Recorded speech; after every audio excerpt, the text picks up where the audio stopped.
कृपालु संत भोज के वृक्ष के समान दूसरों के हित के लिए भारी विपत्ति सहते हैं, किंतु दुष्ट लोग सन की भांति दूसरों को बांधते हैं और अपनी खाल खिंचवाकर विपत्ति सहकर मर जाते हैं। हे सर्पों के शत्रु गरुड़ जी, सुनिए, दुष्ट बिना किसी स्वार्थ के सांप और चूहे के समान अकारण ही दूसरों का अपकार करते हैं। वे पराई संपत्ति का नाश करके सब नष्ट हो जाते हैं, जैसे खेती का नाश करके ओले नष्ट हो जाते हैं। दुष्ट का अभ्युदय प्रसिद्ध अधम ग्रह केतु के उदय की भांति जगत के दुख के लिए ही होता है, और संतों का अभ्युदय सदा ही सुख कर होता है। जैसे चंद्रमा और सूर्य का उदय विश्व भर के लिए सुखदायक है।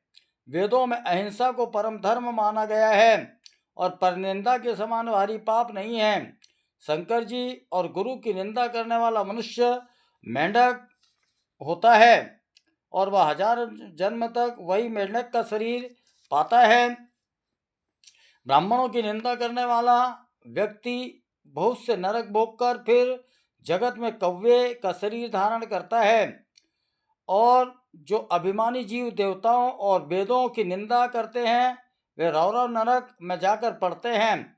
संतों की निंदा में लगे हुए लोग उल्लू होते हैं, जिन्हें मोह रूपी रात्रि प्रिय होती है और ज्ञान रूपी सूर्य जिनके लिए बीत गया रहता है। जो मूर्ख मनुष्य सबकी निंदा करते हैं वे चमगादड़ होकर जन्म लेते हैं। हेतात अब मानस रोग सुनिए, जिनसे सब लोग दुख पाया करते हैं। सब रोगों की जड़ और मोह है। उन व्याधियों से फिर और बहुत से शूल उत्पन्न होते हैं। काम वात है, लोभ अपार कफ है और क्रोध पित्त है, जो सदा छाती को जलाते रहता है। यदि कहीं से तीनों भाई एक साथ मिल जाएं, जैसे कफ पित्त और प्रीति कर लें, तो दुखदायक सन्निपात रोग शरीर में उत्पन्न हो जाता है। उसी प्रकार काम, क्रोध, लोभ, मोह जिसके पास आ जाते हैं, उस जीव का जीवनांत हो जाता है।